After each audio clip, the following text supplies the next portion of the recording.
So hello, magandang araw sa inyong lahat guys.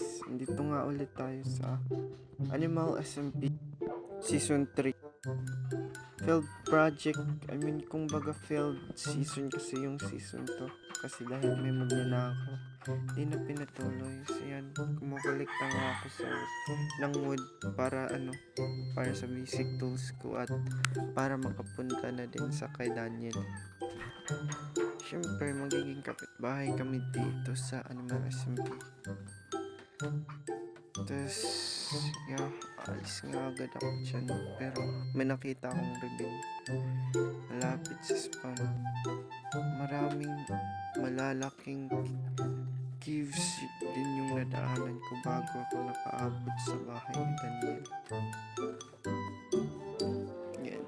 So, skip na lang natin dito na part kasi malayo-layo pa yung bahay niya. Wala pa siyang bahay pero yung lugar na lalagay kung saan siya gagawa ng bahay. Comment nga pala kayo guys ng mga videos, ideas kung ano yung magagandang bagay na dapat kong gawin sa server na to.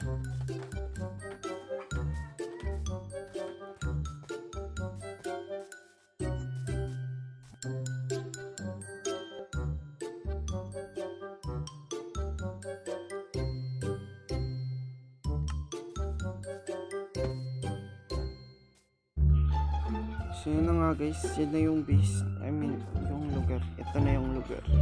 Pero may nakita kong iron, syempre hindi natin, syempre kukunin natin yun, sayang eh.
Pagkatapos nga guys, agad ako bumaba para pumunta na kay Daniel. Tapos yan, dito na siya. Tapos nang hingi ako ng food dito sa kanya kasi sa nakikita wala akong food. Meron pero isa lang. Meron pala akong food pero hindi pa luto.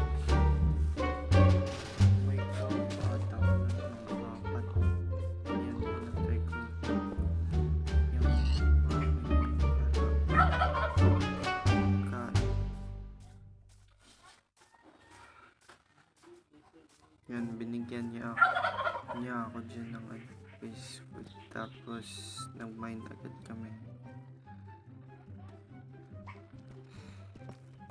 Pero syempre hindi ko makikita yung lahat ng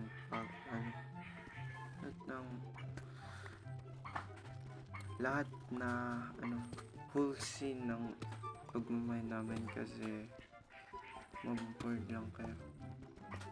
So yan, pagkatapos namin mag-mine, pumunta agad kami sa taas. Wala naman kasi masyadong diamonds sa baba.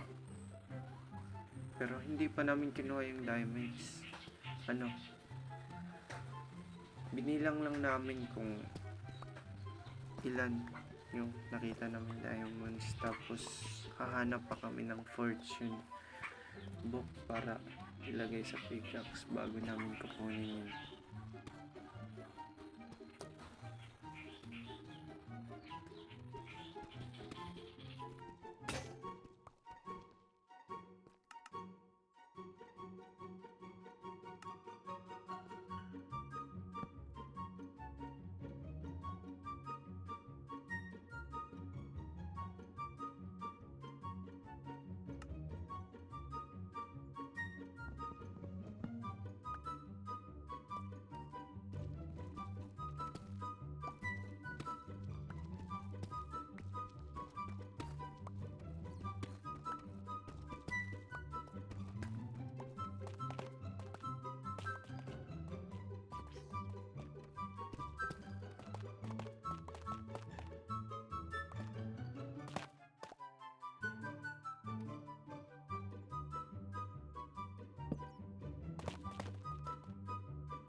So, nung patapos na nga kami guys, yan, hindi yan patapos. Umpisa pa lang yan, umpisa. Mga ilang oras din kaming nagmain. Kalahati ng oras. Kasi 64 minutes yung video ko to. Tas, dami kong cut. Kasi dami yung part ng video na walang kwenta. Yan na lang, diamonds na kumplito dyan, minamalas. Tas reconnect ako kasi parang naglalag.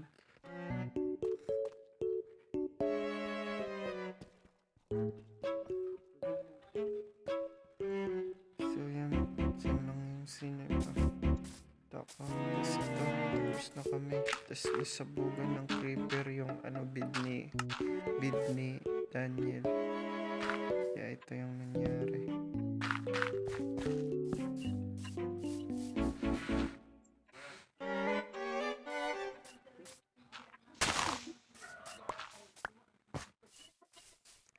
So pagkatapos nga dyan is nagpaalam na ako sa kanya. Nag-set spawn point lang ako kasi baka mamatay ako. Tas back to spawn, ang layo pa naman. So yun nga lang para sa videong ito guys. Sana nag-enjoy kayo. Gagawa ko ng mas magandang video sa susunod na sa episode 2. So comment kayo ng mag-suggest kayo ng video na gagawin ko.